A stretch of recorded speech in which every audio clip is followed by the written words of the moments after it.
నమస్తే అమ్మ, మీ పేరమ్మా? అరుణ అండి. ఏం చేస్తారమ్మా? House wife. రేవంత్ రెడ్డి గారి పాలనపై మీ అభిప్రాయం ఏంటి మేడం?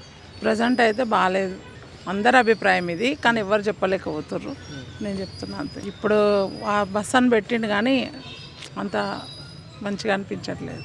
ఇంకా రైతు బంధు అది అన్నాడు, అది కూడా ఇవ్వలేదు. ఇస్తే బాగుంటుంది, రైతులకి కొంచెం హెల్ప్ చేసినట్లయితుందని నా అభిప్రాయం. అంటే ఇప్పుడు ఈ పథకాలు కానీ 6 గ్యారెంటీలని ఎంతవరకు అందుతున్నాయి అంటారు? లేదు కదా, చాలా మంది అందరు బాధపడుతున్నారు. అందరి అభిప్రాయం కానీ ముందుకు వచ్చి చెప్పలేకపోతున్నారు. మరి గతంలో కేసీఆర్ గారి పాలనపై మీ అభిప్రాయం ఏంటి మేడం? కేసీఆర్ అన్నప్పుడు కొన్ని చేసిండు, ఆయన కంపల్సరీ చేసిండు. అయినాయి కొన్ని, మాకు కూడా పొలం ముందు ఊర్లో మంచిగా వచ్చినాయి. అందరు కొంచెం హ్యాపీగా ఉన్నారు. చేయాలి, చేస్తే ఇంకొకసారి అవకాశం ఉంటుంది. నమస్తే సార్. నమస్తే అండి. మీ పేరు సార్? నా పేరు రవికుమార్. ఏం చేస్తుంటారు సార్? నేను జాబ్ చేస్తున్నాను. రేవంత్ రెడ్డి గారి పాలనపై మీ అభిప్రాయం ఏంటి సార్? బాగానే ఉంది, కాకపోతే వాళ్ళ గవర్నమెంట్ స్కీములు అమలు చేస్తున్నారు కానీ విధి విధానాలు అమలు చేసే టైంలో సరైన ప్రణాళిక లేకుండా మీడియా ద్వారా సరిగ్గా అమలుపరచట్లేదు. కాకపోతే అన్నీ ఒకదానికొకటి నిదానంగా అమలవుతున్నాయి. కాకపోతే ప్రతిపక్షాలు విమర్శలకు తిప్పికొట్టలేకపోతున్నారు వాళ్ళ గవర్నమెంట్. కాకపోతే అన్నీ రుణమాఫీ కావచ్చు, ఇప్పుడు రైతు భరోసా కావచ్చు. ఇప్పుడు రైతు భరోసా ఏముందంటే ఇంతకుముందుకు ఎకరా 2 ఎకరాలు 3 ఎకరాలు 4 అట్లా 5 ఎకరాలు 10 ఎకరాలు అనుకో నెల 2 నెలలు పట్టచ్చు. ఇప్పుడు ఒకటే రోజుల ఎన్ని ఎకరాలన పడుతుంది. కాకపోతే అది ముందు సమాచారం సరైన ప్రణాళిక లేకుండా మీడియాకి వివరించిన అది జనాలు గందరగోళం అవుతుంది. కాకపోతే నాకు 5 ఎకరాలు పడినాయి అమౌంట్. ప్రతిపక్షాలు విమర్శించే దానికి తిప్పికొట్టలేకపోతున్నారు వీళ్ళ గవర్నమెంట్. మరి గతంలో కేసీఆర్ గారి పాలనపై మీ అభిప్రాయం ఏంటి సార్?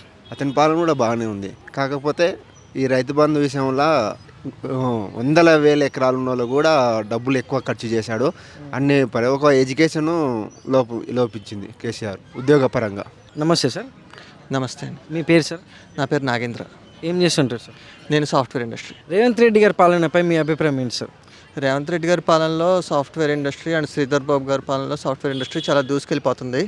అది దాంట్లో పర్ఫెక్ట్గా ఉంది. కాకపోతే కొత్త ఐటీ కంపెనీస్ వస్తున్నాయి కానీ ఇది ఉన్న ఐటీ వ్యవస్థలో ఏంటంటే ట్రాఫిక్ అనేది ఒక నిర్వీర్యం అయిపోయింది. అసలు ట్రాఫిక్ వల్ల చాలా యంత్రం అవుతుంది. 20 నిమిషాల్లో వెళ్ళే ట్రాఫిక్ని గంటన్నర పడుతుంది ట్రాఫిక్ వెళ్ళాలంటే. Major areas like Gachibowli, Hafeezpet, Kukatpally అసలు ట్రాఫిక్ అనేది పోలీసులు ఉన్నారో నిర్వీర్యం అయిపోయిన వ్యవస్థ అర్థం కావట్లేదు. పోలీస్ వ్యవస్థ అనేది దూసుకెళ్ళిపోతుంది.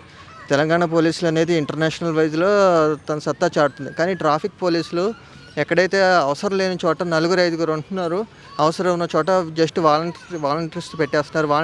వాలంటీర్స్ మాత్రం వాళ్ళ ఏదో అట్లా నుంచుంటున్నారు, జస్ట్ వెళ్తున్నారు, కానీ వాలంటీర్స్కి ఎవరు భయపడరు. నమస్తే సార్. నమస్తే. మీ పేరు సార్?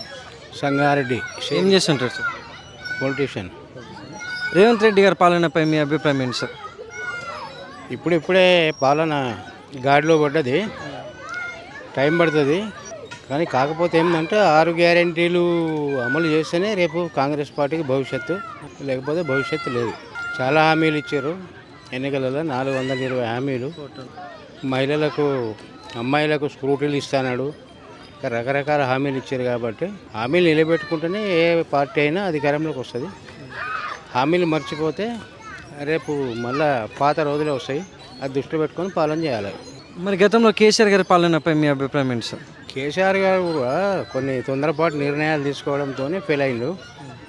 ఏం చేసిండంటే ఇప్పుడు ఉద్యోగస్తులు ఎవరు అడగలేరు ఆయనకు, మాకు 61 సంవత్సరాలు చేయమని ఎవరు అడగలేరు.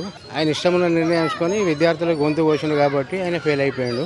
రాజకీయ నాయకులు తొందరపాటు నిర్ణయాలు తీసుకోకూడదు.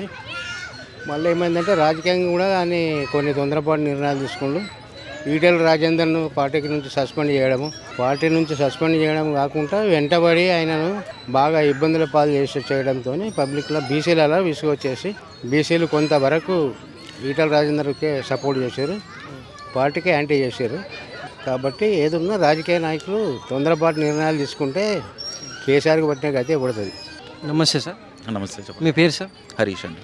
ఏం చేస్తుంటారు? ఐటీ. రేవంత్ రెడ్డి గారి పాలనపై మీ అభిప్రాయం ఏంటి సార్?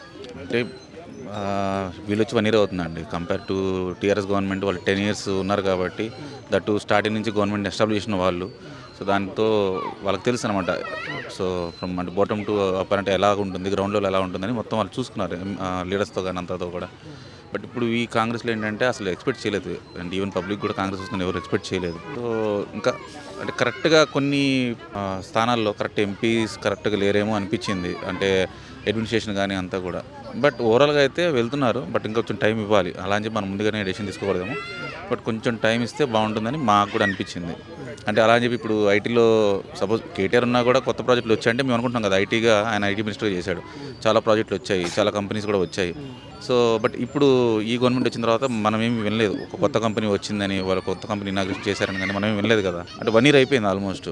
సో ఇప్పుడు పక్క రాష్ట్రం కంపేర్ చేస్తే ఆంధ్రాలో ఆల్మోస్ట్ వాళ్ళు చాలా ముందుకు వెళ్ళి కొత్త పెట్టుబడులు తెస్తున్నారు అయ్యి అంటున్నారు కదా. అంటే కొద్దిగా రాష్ట్రం డెవలప్ అయితే మనం ఇటు వెళ్ళాల్సిన అవసరం ఉండదు. లేకపోతే మనం మళ్ళీ పూణేనో బెంగళూరు లేకపోతే నోయిడా ఇటు వెళ్ళాల్సి వస్తుంది ఫ్యామిలీస్ తీసుకొని.